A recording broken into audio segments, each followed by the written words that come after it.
Yo, Hunter, can you hear me, man? Yes, I can. I'm sorry All that right, I'm gonna have to kind of go through these pretty quickly now, but all right.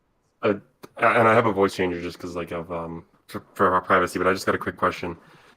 So I want to talk about your one video where you talk about Twitter canceling you for the dumb reason. I yeah, actually did a response video to that. I don't know if you saw it, but like, I did not.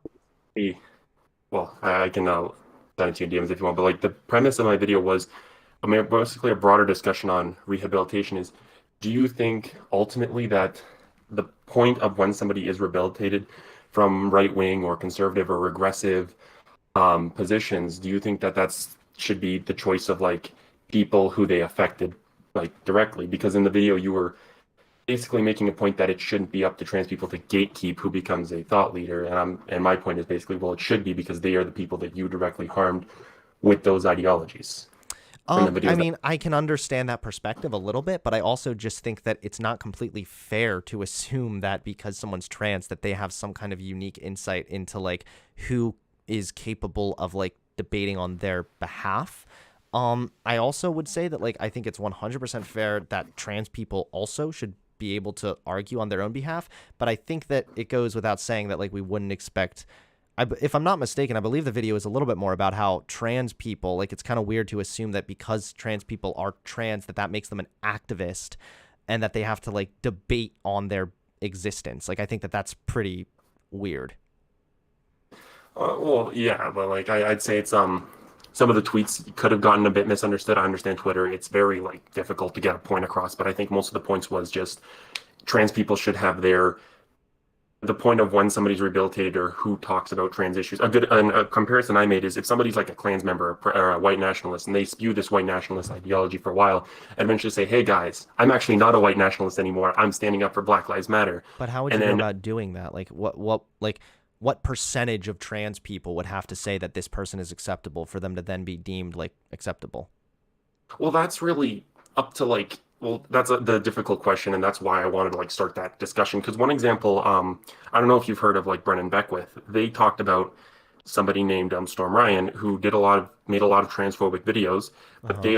they just completely took themselves out of the discussion. So this is why I want to make it a bigger talking point because like where does it become acceptable? Because obviously trans people need to decide when they feel comfortable accepting this person. And then there's also the fact of should people who made really like bad, like, because believe it, like I know you don't like, I know you have moved on from it, and I like to think that you are somebody who's changed and evolved from it, but those videos still did harm, and it's like Mm-hmm.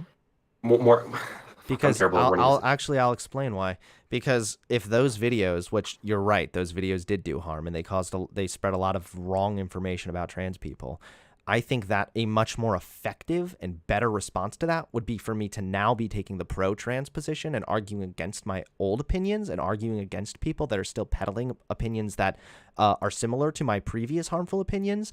I think that that will ultimately do far more good for the LGBT community than if I were to just say, well, I was once transphobic, so now I need to shut up and listen.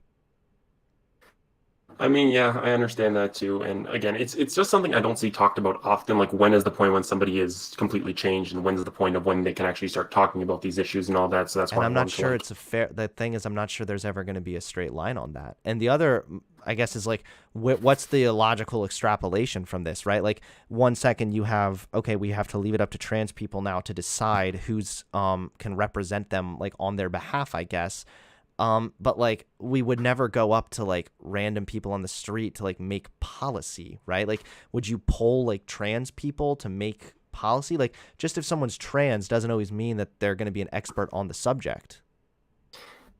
Yeah, but it's more so of like a point of if a lot of trans people say, "Hey, this person did a lot of harm, and I don't want this person talking to me." If you see a lot of trans people saying, then it's maybe safe to say that that person that they if like the underlying point is like it's up to the people who were harmed, and it's like it's not going to be a distinct line because But obviously there this are is also something that's trans, very.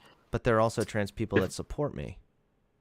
no, I'm not saying there's not. That's why I'm saying it's a very distinct line and a difficult thing because um the when somebody feels the need to forgive somebody or when they forgive somebody, it's all up to like them individually. Well, I So, completely agree with that, but I'm not necessarily asking for like forgiveness from the LGBT community. Like I'm not really going to get down on my knees and start like kissing feet and like begging for forgiveness when I think that a much more effective way to undo the harm that I did in the past is to now preach and debate against those positions. I think that that does a much more positive thing for the trans community than if I were to just be quiet or just ask trans people like for like I'm just not even sure how that would like look in the real world. Like would I have to like talk to like 10 trans people until they're like feel that I'm like rehabilitated and then maybe we can like how would this well, I'm even like not saying work? like you gotta like go out with pen and paper and like ask individual trans people, oh yes, do you think I'm personally rehabilitated from this? It's more of a sense of like, because like one thing I noticed in the video that I'm specifically talking about is you came off as pretty aggressive at times to trans people who simply said, I don't fully think that that you changed, that they don't fully forgive you, and they're in their right to not forgive you. That's their choice. I would have to But look over the video you came again. off as pretty. Well, I was aggressive when It, there are people that are trying to cancel me because I'm going to be advocating a pro-trans position, but because I'm not trans, they were mad. Like, yeah, that come on, I am going to be hostile towards those people because those come people on. are doing a We net both know harm that's to not the their. reason why you were canceled. We saw like the tweets were saying that the issue wasn't that you were talking about trans issues. It was more of a fact that they personally didn't feel like you had been fully rehabilitated. And their reasoning, I'll admit that it wasn't fully elaborated. It's Twitter. You're not going to have like an in-depth Of discussion, course. but like it's more of like a kind of sense of they don't feel like you're fully rehabilitated, and you. It's not just oh you were transphobic, now you can't discuss it. It's more of like they don't feel um Like I'm like fully that you have rehabilitated. been fully rehabilitated. And then I also my biggest I issue with guess to that be one video was honest, I how mean maybe aggressive this it sounds came kind of off. mean, but I guess I would just say then that I don't care. I mean, I'm Yeah, doing but a these are the net people you're like fighting for in a sense. yeah, I am. I'm fighting for their rights and they're trying to stop me because I was once transphobic or because I said I was a former transphobe. Yeah, but they're but like if somebody like if let's say somebody's like a former Klansman or a Proud Boy, and then people, black people say, "Oh, I'm not comfortable with this person arguing for me." I I mean, feel like then they should have that that kind of person right not to be say. allowed to speak? I think this is getting in some pretty I'm arbitrary. not saying they should. Okay, I'm not saying they shouldn't be allowed to speak. That's like a completely different thing. I'm Well, saying they're it's not like allowed to speak on if that issue.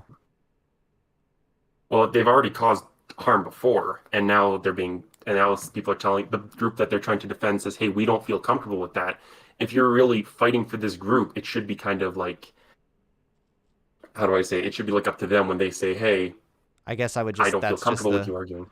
I understand that there are going to be people that still don't like me and that they recognize the harm I used to do, and that's fine. That's 100% their own opinion to have. But like, I just at the end of the day just can't accept that criteria. There's always going to be some people that don't like me. There's always going to be people that think I am great. There's like, it's just I can't leave it up to an arbitrary group of people that to decide when I've been rehabilitated or not. I have to be able to fight for trans rights. But we have gone kind of over time here, so I gotta split. Yeah, fair enough. All right, fair enough. All right. Thanks, man.